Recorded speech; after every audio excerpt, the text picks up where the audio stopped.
चलिए देखिए conservation of charge के बारे में थोड़ा बात कर लेते हैं। हाँ, थोड़ा गला बैठा हुआ सा है। तो कंजर्वेशन ऑफ चार्ज के बारे में कोई चीज़ें लिखते हैं हम, तो आप बताइएगा, कुछ स्टेटमेंट लिखते हैं, क्या वो स्टेटमेंट पूरी तरह से सही है? ठीक, तो देखते हैं कंजर्वेशन ऑफ चार्ज।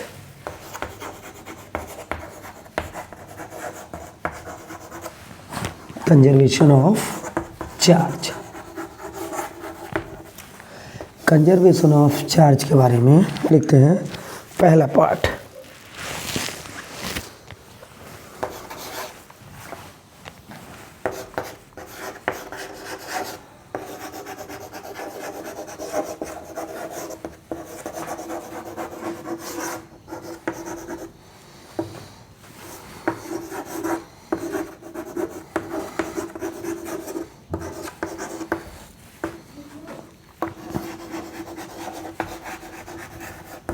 देखिए लिखा हुआ है कि total amount of charge of universe is constant. ठीक, पहला स्टेटमेंट क्या सही है? अब दूसरे की बात करते हैं, बाद में देखेंगे सही है कि गलत। दूसरे की बात करते हैं। दूसरा स्टेटमेंट कहता है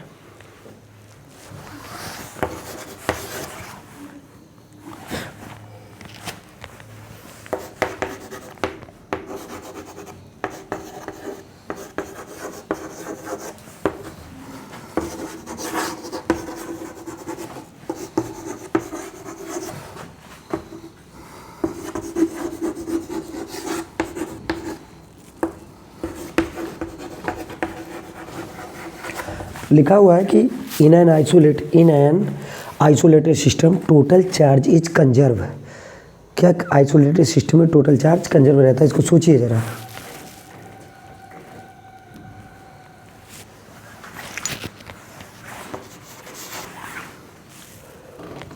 तीसरा स्टेटमेंट है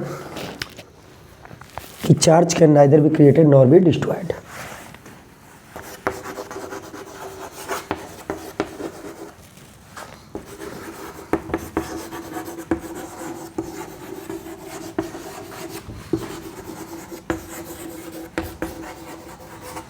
नॉट डिस्ट्रॉयड, क्या ये स्टेटमेंट सही है कि charge can neither be created not destroyed? मतलब चार्ज को क्रिएट नहीं किया जा सकता और डिस्ट्रॉय नहीं किया जा सकता। ठीक, अगला स्टेटमेंट, इसको पहले देखिए तीनों को। अगला स्टेटमेंट लिख रहे हैं, क्या ये तीनों स्टेटमेंट सही लग रहे हैं? थोड़ा भी अगर शक या संशय हो तो बताइए। ठीक, अगला स्टेटमेंट लिख रहे हैं।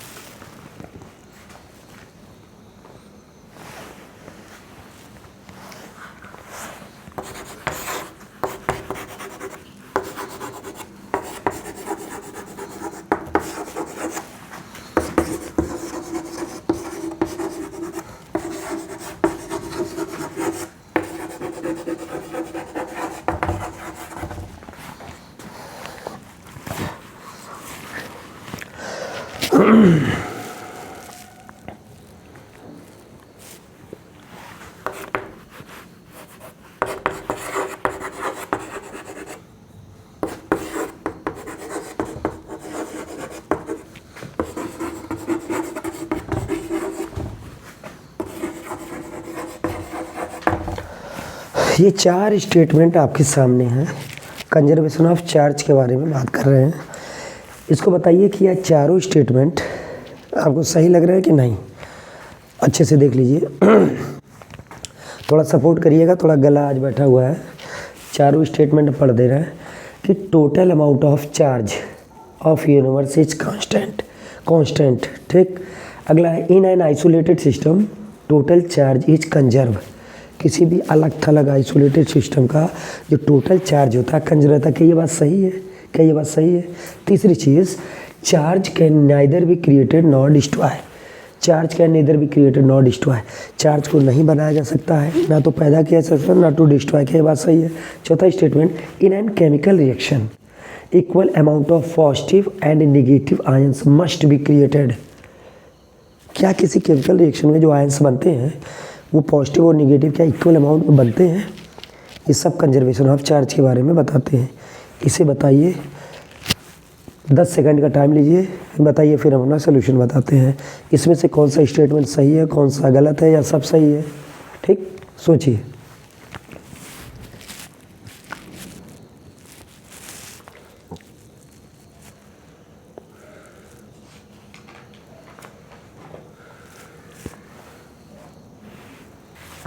देखिए कंजर्वेशन ऑफ चार्ज के बारे में आप एक चीज़ जान लीजिए कि जो नेट चार्ज होता है पूरे यूनिवर्स में वो कंजर्व रहता है वो कांस्टेंट रहता है। वो क्या है नेट चार्ज, यानी कि यही कंजर्वेशन ऑफ चार्ज है। तो नेट चार्ज क्या है, जैसे मान लिया ये हमारे पास ये पूरा यूनिवर्स है, क्या है यूनिवर्स। मान लिया देखिए यूनिवर्स के बारे में कितना चार्ज पॉजिटिव है कितना निगेटिव ये हम नहीं बता सकते, ठीक है, लेकिन इतना हम ज़रूर बता सकते हैं कि मान लिया इस यूनिवर्स में जो हमारे पास पॉजिटिव चार्ज है, जो हमारे पास पॉजिटिव चार्ज है वो मान लिया 20 है, लेट कर लिया 20 है, ठीक। जो हमारे पास निगेटिव चार्ज है, जो हमारे पास निगेटिव चार्ज है वो मान लिया ये पॉजिटिव है, ये मान लिया पॉजिटिव है, निगेटिव है मान लिया इतने कूलाम, ठीक, -10 कूलाम। अब हमने कोई रिएक्शन करवाई, कोई रिएक्शन इसमें करवाई, मान लिया वो रिएक्शन ये है कि NaCl को जब तोड़ा गया तो Na+ बना और Cl- बना। एग्री करते हैं इस बात से, Na को तोड़ा गया NaCl + Na-, टोटल चार्ज कितना था, प्लस का 20 माइनस का 10, क्या पता बराबर है नहीं है ये हम नहीं जानते, मान लो अलग अलग भी हैं। तो ये अलग अलग जो चार्ज हैं इनका जो डिफरेंस आया वो कितने के बराबर आया, 20 - 10, 10 कूलाम के डिफरेंस के बराबर। अच्छा अब हमने कोई रिएक्शन करवाई उसमें प्लस सोडियम +1 बढ़ गया, तो अब यूनिवर्स में कितना चार्ज होगा 21। अब यहाँ पर जो यूनिवर्स का चार्ज था पॉजिटिव वो हो गया 21 और निगेटिव चार्ज कितना हो गया, वो हो गया देखिए 10 में से 1 बढ़ गया -11 कूलाम। बात समझ में आ रही है। तो अभी भी डिफरेंस कितने का रहा, अभी भी डिफरेंस इन दोनों का अगर देखा जाए तो अभी भी डिफरेंस ही कितने का भैया, 21 में से 11 गया, अभी भी 10 कूलाम का है। तो बताइए ये नेट चार्ज कंजर्व रहा कि नहीं, नेट चार्ज कंजर्व रहता है। तो यूनिवर्स का नेट चार्ज कंजर्व रहता है, पॉजिटिव निगेटिव हमें नहीं पता, ठीक, लेकिन नेट चार्ज कंजर्व रहता है, इसी को हम कंजर्वेशन ऑफ चार्ज कहते हैं। अगला देखिए टोटल अमाउंट ऑफ, अब आगे यहाँ स्टेटमेंट हम देख रहे हैं कि total amount of charge of universe is constant. Statement एकदम सही, ठीक, कोई दिक्कत नहीं, राइट लगा दीजिए। अगला देखते हैं in an isolated system total charge is conserve. कोई भी एक आइसोलेटेड सिस्टम है, इसका जो टोटल चार्ज है, जितना भी टोटल चार्ज है, टोटल की बात कर रहे हैं, ना तो पॉजिटिव ना निगेटिव, टोटल चार्ज किसी भी आइसोलेटेड सिस्टम का कंजर्व रहता है, ठीक। तीसरी बात पर आ जाएं कि charge can neither be created not destroyed. क्या सही है, बिल्कुल सही नहीं है, गलत, बिल्कुल सही नहीं है। तो क्या होना चाहिए, नेट चार्ज, यहाँ लिखना चाहिए कि net charge, net charge, net charge can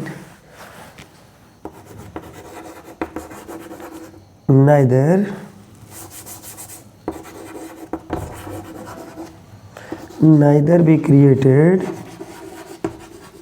nor be destroyed। यानी कि चार्ज को हम पैदा कर सकते हैं, ठीक, चार्ज को डिस्ट्रॉय कर सकते हैं, ठीक। आप जब न्यूक्लियर फिजिक्स में पढ़ेंगे तो एक फिनोमेना आएगा पेयर प्रोडक्शन। पेयर प्रोडक्शन में जब हम किसी फोटॉन को, ठीक, जिसकी energy 1.02 million mega electron volt है, जब उसको किसी सब्सटेंस पर मारते हैं, गिराते हैं, किसी सब्सटेंस पर मारते हैं तो वहाँ से एक पॉजिट्रॉन और एक इलेक्ट्रॉन पैदा होते हैं, ठीक। ये ना किसी एटम के हैं ना किसी आयंस के हैं, ये कहाँ से पैदा हुए हैं, एनर्जी से पैदा हुए हैं, ठीक है। वो देखिए यहाँ पर मैं बना दे रहा हूँ कि जैसे मान लिया जैसे ये कोई सब्सटेंस है, यहाँ से एनर्जी गई, एनर्जी क्या थी, किसी फोटॉन की थी, क्या है ये, फोटॉन है। आपको इतनी चीज़ समझ में आ रही है कि ये फोटॉन है। इस फोटॉन की एनर्जी कम से कम होनी चाहिए कितनी, ग्रेटर देन या equal to 1.02 mega electron volt. अगर ये एनर्जी इतनी है तो यहाँ से दो चीज़ें बनेंगी, एक पॉजिट्रॉन और दूसरा इलेक्ट्रॉन। इन्हें कहा जाता है पेयर प्रोडक्शन। तो ये जो बात कहेगी ये charge can neither be created, गलत, क्रिएट किया गया है, यानी कि एनर्जी से मास बनाया गया। जो आइंस्टाइन का एक बहुत फेमस 1905 का फार्मूला याद करिए, एनर्जी मास कंजर्वेशन, ठीक, जो दुनिया के सामने आया कि उन्होंने बताया, तो ये वही है, एनर्जी से मास को बना सकते हैं। आप जानते हैं एनर्जी से मास मतलब एनर्जी से मास बन गया है, पॉजिट्रॉन और इलेक्ट्रॉन बन चुके हैं, ठीक है। अब charge can neither be created, गलत हो गया, नॉर बी डिस्ट्रॉयड, ये भी गलत है। कैसे? पेयर एनिहिलेशन होता है जब एक पॉजिट्रॉन और एक इलेक्ट्रॉन, जगह की कमी है, थोड़ा सा ध्यान दीजिए। जब एक पॉजिट्रॉन चलता हुआ धम धम धम धम धड़ाम धड़ाम करते हुए आया और एक इलेक्ट्रॉन आया, दोनों टकराए, तो दोनों जब टकराए तो एनर्जी निकली एच न्यू, एनर्जी निकली एच न्यू। हमने एक ही डायरेक्शन में काहे नहीं निकाला? कंजर्वेशन ऑफ मोमेंटम फॉलो करवाना है, कंजर्वेशन ऑफ एनर्जी तो है, ये मोमेंटम भी कंजर्व रहना है। बात समझ में आती है? तो यहाँ से ये जो दोनों एच न्यू थे, ये भी एच न्यू थे, एनर्जी आए थे, सॉरी गलती हो गई, यहाँ पर ये इलेक्ट्रॉन आया और यहाँ से ये क्या आया, पॉजिट्रॉन आया, दोनों टकराए। तो ये मुन्ना लाल, ये जो एनर्जी है, ये जो एनर्जी है, इन दोनों को अगर हम मिला लेंगे, यहाँ पर लिख रहे हैं, अगर इन दोनों को हम मिला लेते हैं यानी कि 2h न्यू, तो इसकी वैल्यू भी 1.02 मेगा इलेक्ट्रॉन वोल्ट से बराबर या उससे अधिक ज़रूर होगी। समझ में आई? तो यानी कि यहाँ पर देखा हमने मास को एनर्जी में बदल दिया, मास टूट करके एनर्जी बन गया। समझ में आती है? यानी कि हमने कहा कि charge can neither be created, देख लिया, नॉर बी डिस्ट्रॉयड, गलत हो गया। लेकिन ये जो नेट चार्ज है वो हम क्रिएट और डिस्ट्रॉय नहीं कर सकते, पहले ही देख चुके हैं। बहुत ध्यान से समझिएगा चीज़ों को, ठीक। अगला statement, in an chemical reaction equal amount of positive और negative ions must be created, गलत, सरासर गलत। In an chemical reaction equal amount, in an की क्या ज़रूरत थी भैया? इन अ केमिकल रिएक्शन, ये कौन सा? In a chemical reaction equal amount of positive और negative ion must be created, गलत। अभी हम एक रिएक्शन लेते हैं, बड़ा ध्यान से देखिएगा। एक रिएक्शन हमने ले लिया, यहीं पर जगह की थोड़ी कमी है, बहुत ध्यान से देखिए। ये क्या, अच्छा चलो दूसरी जगह बताते हैं, अच्छा नहीं लग रहा, ठीक है। इस चौथे पॉइंट को एक्सप्लेन करना है। चलिए AlCl3 चौथा पॉइंट एक्सप्लेन कर रहे हैं। एल्युमिनियम क्लोराइड कहते हैं और साफ लिख रहे हैं। देखिए AlCl3 को जब हमने तोड़ा तो एल्युमिनियम बना एक आयंस +3 का, +3 बने। देखिए चार्ज तो कंजर्व है, चार्ज कंजर्व रहा, लेकिन क्या आयन कंजर्व है? ये एक आयन है जिस पर 3 का चार्ज है, ये 3 आयन है, एक आयन और 3 आयन, एक पॉजिटिव और 3 नेगेटिव। तो कह रहा है in a chemical reaction equal amount of positive and negative ion must be created, गलत, बिल्कुल गलत। देखिए तुरंत नोट करिए, बड़ी इंपॉर्टेंट बातें हैं।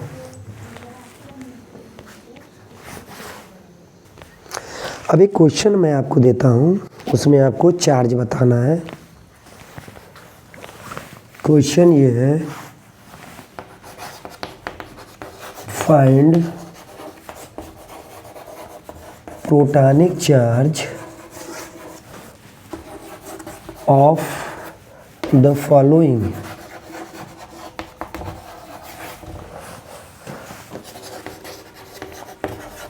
स्पीसीज। फॉलोइंग क्या है? अगर हमने कहा 36 ग्राम वाटर सेकंड है, मान लिया 98 किलोग्राम ऑफ H2SO4।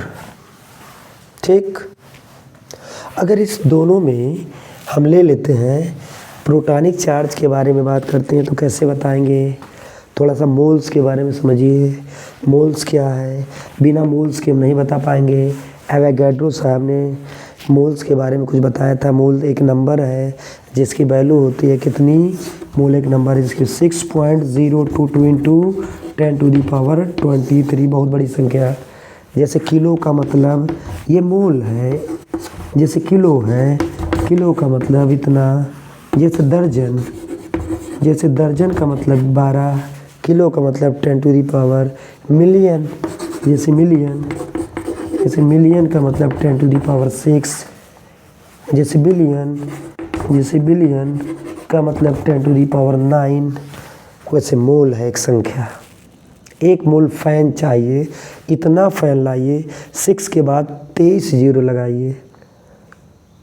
बात समझ में आ गई होगी कितनी बड़ी संख्या है। ठीक, पहला क्वेश्चन सॉल्व करते हैं। आंसर प्रोटॉनिक चार्ज बताना भैया। पहले प्रोटॉन तो पता चले कितना, तब चार्ज बाद में बात करते हैं। ठीक है, देखिए मोल ने क्या बताया? वेट इन ग्राम अपान एटॉमिक वेट, और मॉलिक्यूल है तो मॉलिक्यूलर वेट। ये नंबर ऑफ मोल्स निकालने का फार्मूला है, और भी है। ठीक, तो नंबर ऑफ मोल्स पहले हम निकालेंगे, फिर यही नंबर ऑफ मोल्स N/N0 के बराबर हो जाएगा। ये एक फार्मूला है। N क्या है? N है हमारे पास नंबर ऑफ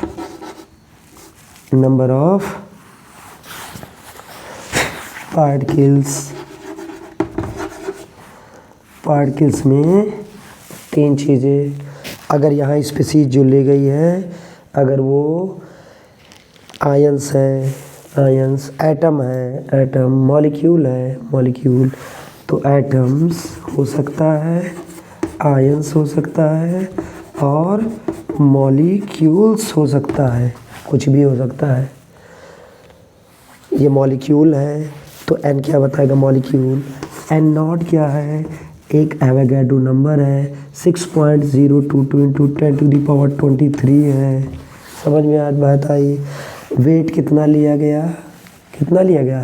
पहला न्यूमेरिकल सॉल्व करते हैं। मोल्स पहले बताए हम, 36 ग्राम अपान 18 मॉलिक्यूल्स है। मॉलिकुलर वेट आ गया 2 मोल। क्या आ गया? 2 मोल। मॉलिक्यूल इसका निकाल लेते हैं। 36 ग्राम पानी में मोलों की संख्या 2।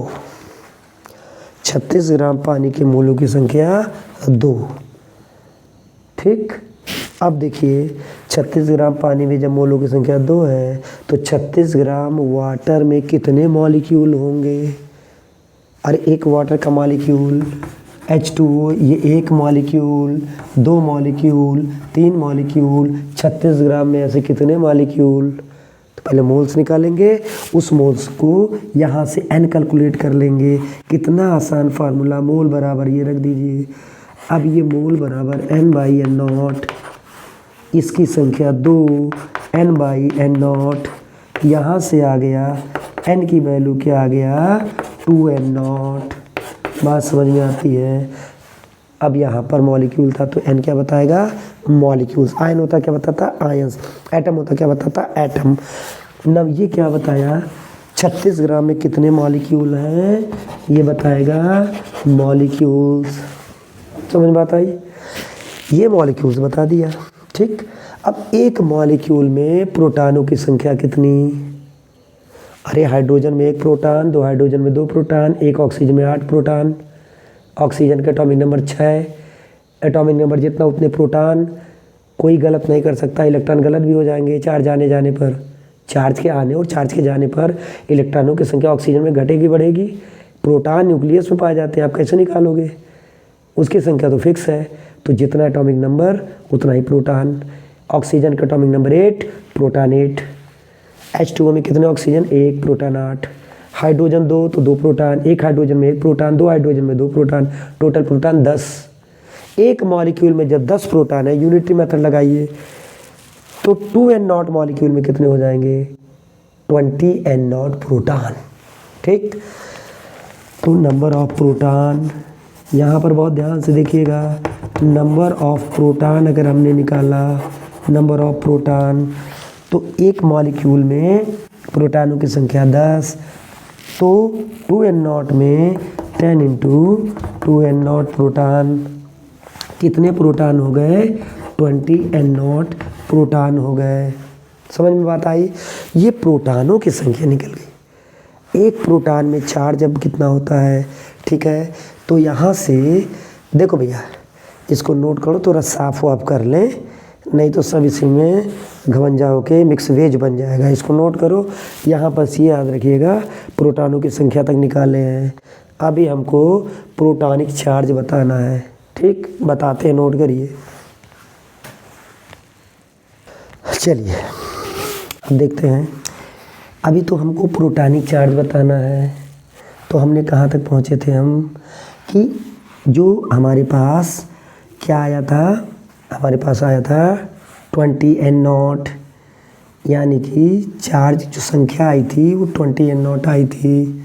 ठीक, तो अब देखिए एक चीज़ आप जान लीजिए कि देखिए, एक चीज़ आपको पहले हम बता दें प्रोटॉनिक चार्ज बताने के बारे में। यहाँ पर नंबर ऑफ प्रोटॉन तो आ गया था 20n0। चलिए यहाँ लिख देते हैं पहले,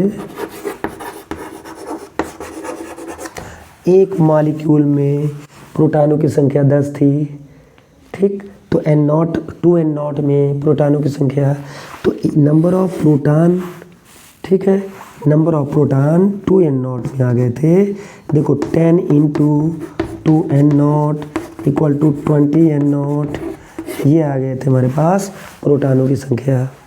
अच्छा, जब 20n0 प्रोटॉनों की संख्या आ गया भैया, तो हमको बताइए कि चार्ज कितना, प्रोटॉनिक चार्ज, तो एक प्रोटॉन पर चार्ज कितना, यहाँ पर आइए, एक प्रोटॉन का चार्ज कितना, 1.6 into 10 to the power minus 19 coulomb. समझ में आ रहा? एक इलेक्ट्रॉन का चार्ज कितना, ये प्लस में आएगा और ये आपका माइनस में आ जाएगा, 10 to the power minus 19 coulomb.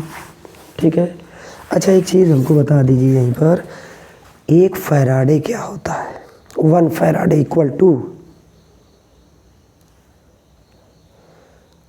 Charge of 1 mole of electron. एक मोल जो इलेक्ट्रॉन का चार्ज होता है, ये होता है 1 फैराडे, यानी कि एक मोल में संख्या कितनी, 6.022 इंटू 10 टू दी पावर 23, और एक इलेक्ट्रॉन का charge 1.6 into 10 to the power minus 19। ये जो वैल्यू आती है कैलकुलेट करने पर, इसे हम कहते हैं 1 फैराडे। और ये कितनी आती है? ये आती है 96,500 के लगभग, थोड़ा कम आती है, 500 कूलम। बहुत बड़ी यूनिट, 96,500 कूलम, 96500 कूलम। एक मोल इलेक्ट्रॉन का चार्ज 96,500 कूलम। ठीक, तो यहाँ पर जब हमने नंबर ऑफ प्रोटॉन निकाल लिया, तो 36 ग्राम में protonic, find protonic charge of the following species. तो प्रोटॉनिक चार्ज कितना हो गया? तो प्रोटॉनिक चार्ज की अगर हम बात करेंगे कितना हो जाएगा, तो प्रोटॉनिक चार्ज हो जाएगा 20n0 इंटू एक इलेक्ट्रॉन का, एक प्रोटॉन का charge 1.6 into 10 to the power minus 19 coulomb. ये क्या है? क्या है? नहीं, ये क्या है? फैराडे है। ये क्या है? फैराडे है। 36 ग्राम पानी का जो चार्ज हो गया वो 20 फैराडे दिख रहा सामने। बात समझ में आई? नोट करिए, वीडियो लंबा हो जाएगा, देखेंगे नहीं आप लोग। अब नेक्स्ट वीडियो मिलते हैं। Thank you very much.